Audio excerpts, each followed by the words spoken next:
All right, everybody, welcome in to another edition of Wiregrass Daily News Sports. I'm your host, Phillip Jordan, in studio host and producer of Nothing Was Football on 96.9 The Legend and Auburn Writer for Last World College Football. And first up with me today, we're previewing the Iron Bowl. We're going to get the Auburn side of things first, the home team. And joining me to do that is Taylor Jones. He is the managing editor over there at the Auburn Wire. And Taylor, appreciate you coming on to talk about the Auburn side of the Iron Bowl. Yeah, looking forward to talking with you again. Philip, got a lot to talk about. Unfortunately, not all of it's great, but I know it's always an honor to talk with you and looking forward to seeing what we all get into today. Yes, when I asked you a week ago to come on to do this, I was like everybody assumed. Okay, Auburn will take care of business against New Mexico State. They will be 7-4, four straight wins, going to the Iron Bowl. A lot of confidence, a lot of energy, a lot of enthusiasm will be going into this game on the Auburn side. But that did not happen because Auburn stumped their toe on Saturday, big time. This is one that stump your toes in the middle of the night. You don't see something in the floor, you hit it, and you probably say some words you probably shouldn't say. But they lose to New Mexico State 31-10. New Mexico State dominated Auburn. I mean, this is not a fluke victory by New Mexico State, but just your thoughts. We're doing this on a Monday night after that loss. I mean, after taking some time to reflect and all that, I mean, it truly is impressive what New Mexico State did in the way that you and I both cover high school football here in this state outside of doing this. And you talk to a coach the week before the game where you know that they're going to be outmatched. I mean, they have the team they're going to play has, 10, 12 athletes that are going to outrun them. They're going to be blown out. What's the first thing they always say? Well, we got to win the time of possession battle. They can't win if they can't score. And that's what New Mexico State did. The game lasts 60 seconds or 60 minutes, and they had the ball for 38 and a half of those minutes. And so, I mean, that was impressive in itself, but it's also impressive in the fact that they were able to manage the game the way that they did. Because, going back to the high school thing, it's like, yeah, that's fine if you uh, have good blockers or you have two or three really good running backs. But other than that, enjoy the extra 2 minutes of possession that you have. But if you're not going to score with it, then it doesn't matter. But Diego Pavia did a great job managing the game, connecting with, I think, 11 different receivers. So he had a lot of playmakers that he could have chosen from. The running game played very well. Um, Not a really good day defensively when you think about it, because I was looking back at PFF and those grades, and the pass rush was the worst that it's been. Maybe I think it was maybe the Texas A&M game that it was about the same, but it was worse since then. Shout out to Elijah McAllister for getting the only sack in there. But I mean, just other than that, just a very quiet game from Jalen McLeod, which is something you really can't afford if you're Auburn. Same thing with Keldrick Falk, a guy that's really been an up and coming guy. And you're thinking, hey, he may get some SEC Freshman of the Year, maybe some National Freshman of the Year awards. And there was really nothing going for him either. Um, Larry, not really having a big game as well. I think like the top tacklers were the defensive guys, and that's usually not a good sign. It means that you're getting thrown on a lot, and that's exactly what happened. But on the offensive side of the ball, I don't know if the defense just didn't really give them the looks to run the ball more, but I really was disappointed by the lack of carries that Jarquez Hunter got. Mm-hmm. And, again, I don't know if it was, hey, this isn't going to work. We're going to stop this completely. But the underlying factor, Peyton Thorne, and, you go on social media, I know you've seen it too. That's the first thing that happens anytime that Auburn loses a game. It's, oh, y'all really wanted Peyton Thorne at quarterback, didn't you? But he had the most efficient game passing that he's had in an Auburn uniform. He completed 15 of 19 passes, 75% for over 190 yards. So, I mean, he had a good game. He was running for his life, but he had a good game considering. So, at the end of the day, it's very upsetting. It's very demoralizing, and it just kind of makes you wonder what's next. But at the same time, you got to look at what Jerry Kill and New Mexico State did and just flat out say, hey, that was pretty darn impressive on what you were able to do with the small things that you did in the game. Yeah, and just looking at it, look, and obviously, I'm going to talk in a little bit with your colleague AJ Spur on the Roll Tide Wire, and they play Chattanooga. And I think a lot of Auburn fans looked at that and said, okay, that's New Mexico State's our Chattanooga this week. That's not the case. this is a really good team. They're 8-3 coming in, they're 9-3 now. They're going to play for a conference championship. And I don't know the stat, but they have an opportunity this week to get their 10th win. I don't know the last time New Mexico State got 10 wins in a season. So, and like you said, Jerry Kill is a really good football coach. I think we've some people may have forgotten that. The casuals have. He was really good. I mean, he had some health issues, I know, when he was at Minnesota, but really good coach. But still, do you think this was a situation where maybe Auburn went onto the field and say, okay, we should beat this team, we should blow them out, and just figured, okay, us just walking on the field should equal a victory today? I think it appeared that way from the start because, even going back and listening to what Hugh Freeze said after the game, he said it just seemed like our receivers were in a fog. We weren't running patterns the way that we should have. We weren't moving as fast as we normally should have. So kind of makes me feel like it was in a way. And Jerry Kill also completely destroyed Hugh Freeze last season, if you can remember. And I'm starting to beginning to think that it wasn't Hugh Freeze looking forward to the Auburn job, as a lot of people thought. Because if you remember that whole thing going on, he had the big win over Arkansas, and everybody was like, "Hey, all right, Hugh Freeze, he might be up for a big job." And then the next 2 or 3 weeks, I think UConn beat him somewhere in there too. It just, he had 2 losses at the end that just made no sense. I think Jerry Kill may know something on Hugh Freeze, or maybe Hugh Freeze just isn't spending enough time learning how to stop Jerry Kill. It's I feel like a handful of factors were on that, but it just didn't look like they were playing up to the 3-game winning streak that they had just had. You would think if they had the same energy, even half the energy, I think they played against Arkansas the week before, then this should have been, a 66-10 game like the Alabama Chattanooga game was. But it just didn't seem like they weren't in Jordan-Hare Stadium, even though their bodies were. Yeah, and obviously too could be looking ahead to Alabama, the Iron Bowl. I mean, everybody was already, because after Auburn beats Arkansas 48-10, everybody's already talking about the Iron Bowl. I mean, you see any Auburn Mhm. fan. I mean, I get it. I get it. You look at New Mexico State previous history. I think a lot of people weren't looking at their record and what they had done this year too, and that was another thing too. The conversation was already on the Iron Bowl, and the coaches and especially the players can say they don't pay attention to that. We know they pay attention to that. They hear that too as well.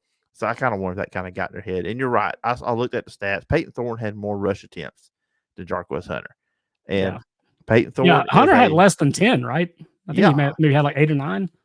he had very few. I got the stat here. Peyton Thorne had 17 carries for 38 yards, and Jarquez Hunter had 8 carries for 27 yards. So, and the way Jarquez has been playing during the streak too. I mean, he's been playing his best ball, explosive plays. We finally been seeing the Jarquez Hunter we're used to seeing. I mean, I know Peyton Thorne has played better since he's been the full-time quarterback. Last time I had you on, I believe it was when Auburn was 3-4 after the Ole Miss game, and we talked Mhm. about, hey, they have a shot here to win 4 in a row. We thought the Arkansas game was going to be the toughest game of that set going to Fayetteville. That turned out to be, on paper, the way the score looked, the easiest, and then New Mexico State the hardest. But let's just switch gears into the Iron Bowl. Going into this game, I think a lot of people, like we said, going before this past weekend, Auburn was in a good spot. Take care of business against New Mexico State. You got momentum going in. Does this loss now kind of take away a little bit of the Iron Bowl away from you, in your opinion? Just kind of the expectation of the game. Not yet, it hasn't. The reason that I say that is because, looking back at the Arkansas game and everybody talking about, yeah, Arkansas is gonna win, like, I think all the sports books had, Arkansas either winning the game or Auburn is, like, maybe a 2.5 point favorite, and I was like, I don't get it. I feel like Auburn is gonna win this game easily by 10. Like, I just had a feeling that Auburn was going to win this game by 10. And then last week with New Mexico State, I didn't think New Mexico State was going to win, but I had certain thoughts during the week where I'm like, there's no way. Like, I would just be driving down the road, coming home from work or whatever, and just like, there's no way New Mexico State's going to beat Auburn. There's no way. But when you look at things, they're like, things may, if Auburn doesn't, I think the biggest thing last week was Diego Pavia had injured his hamstring the week before against Western Kentucky. And I was like, if he ends up not playing game, then just, go ahead and give Auburn the win. But if he plays, then I was in denial with myself. I was like, Mhm. there's no way. Um, but this week, I'm not ready to say that Auburn is out of contention early.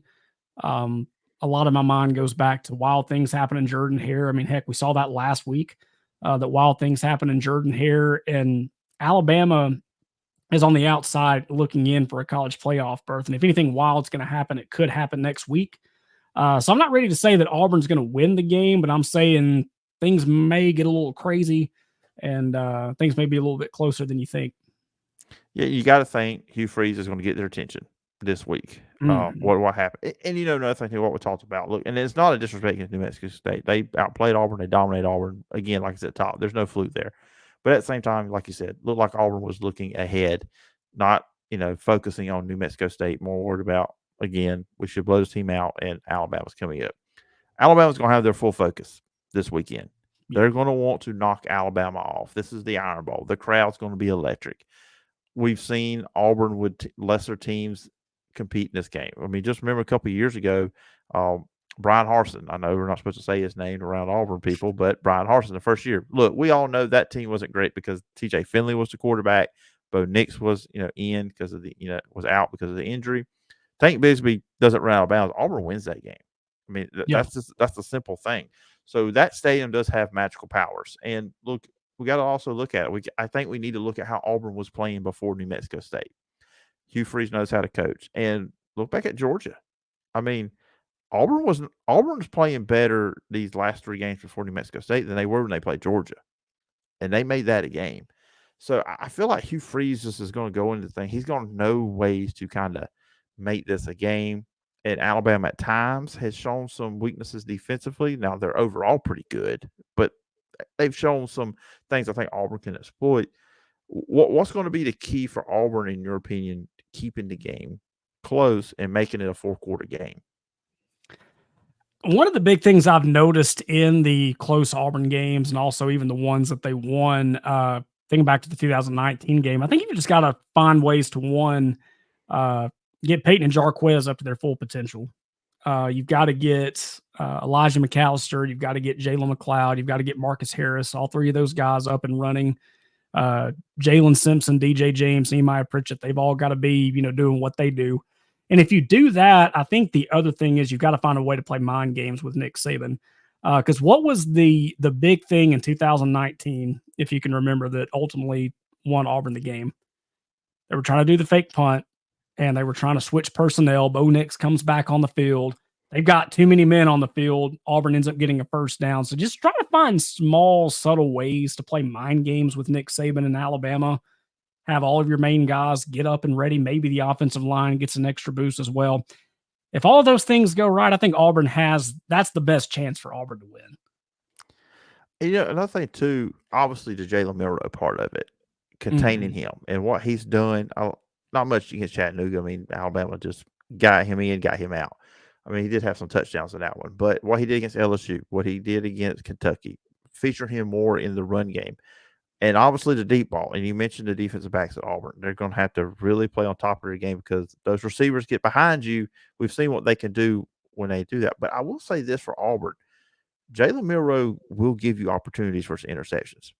And Auburn's good at that.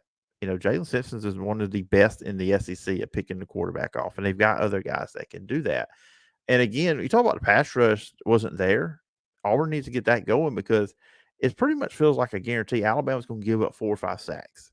So there's opportunities to stop them. So, I mean, what's your thoughts on those things? I mean, especially the Jalen Milroe part of it, just containing him. You're probably not going to stop all the explosive plays, but just containing him enough, where it's not too much on the Alabama side.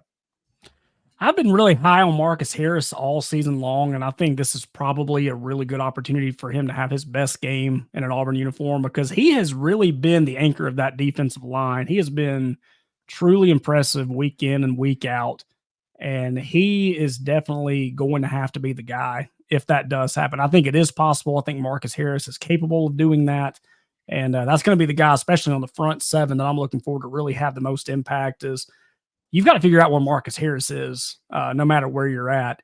And Marcus Harris has got to have a keen eye, maybe tunnel vision, that if you will, to just like stay locked on to Jalen Milroe and give him fits all day. And I think if that ends up working out well, then things will really have to, or if that happens, maybe uh, don't allow Nick Saban to make those adjustments at halftime. Don't go full fledged too early because he's really good at second half adjustments as well. So maybe slowly get into that second half, really get into his grill, and Auburn has a shot. Yeah, Alabama I've been really good in the second half of games this year. That's kind of another been a thing with them too.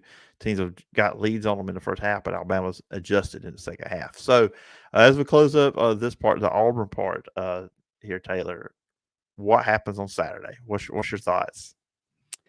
I think it's going to be another classic SEC on CBS game at the Iron Bowl. I mean, if you, I think it was the was it 2017 season, I believe that was or no, it was 2016 was the Vern Lundquist final year. But just think of some of the great games, Iron Bowl games that he got to call. And this is going to be the last one that we'll see on CBS for the rest of our lives, more than likely. Mm-hmm. Let's give Gary Danielson and Brad Nessler a really good one to call.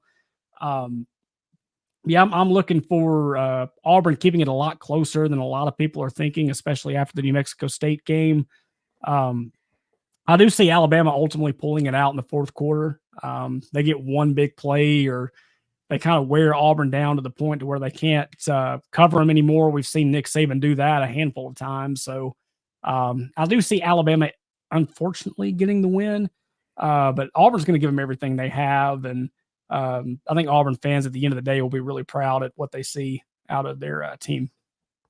Oh yeah, it's going to be good. I think it's not going to be the same Auburn team we saw this past Saturday. They're going to come, like we said, and have the focus. So it's going to be fun. Iron Bowl week is always fun. After we done stuffed our stomachs and everything with turkey and ham and all the good stuff. But it's going to be fun on Saturday. And this is always fun having you on, Taylor. And let everybody know, the viewers and listeners, where can they find you and where can they check out the Auburn Wire? Yeah, we got a lot of Iron Bowl content pumping out this week. Also, Auburn basketball is off to a really great start. So if you're looking for some Auburn basketball news, check us out over there too. It's at auburnwire.usatoday.com. If you're looking for us on social media, on Facebook, it's Auburn Wire. On X, formerly Twitter, it is at the Auburn Wire. Give us a follow. Of course, the two big things we're doing fan interaction wise is we're doing Tigers of the Game. So after Auburn plays Alabama A&M this week, and also after Auburn plays Alabama this week, head on over to our Twitter page and vote for who you think had the best performance out of every Auburn player. And of course, you'll have a say in the vote, and it'll go out on our website as well. So again, auburnwire.usatoday.com. Also follow us on social media at the Auburn Wire. All right, everybody, go check Taylor out. Go check out the Auburn Wire. And Taylor, appreciate the time and look forward to doing some good stuff down the road. We'll have to talk some hoops next time. Yeah, looking forward to it. Hopefully you and your family have a great Thanksgiving, and we'll talk to you down the road. All right, you too, Taylor. Thank you. Bye. All right, everybody, we're going to take a quick 1-minute break for some promo stuff here at DGO Strategies. But when we return, I'll be joined by the site editor of the Roll Tide Wire, AJ Spur.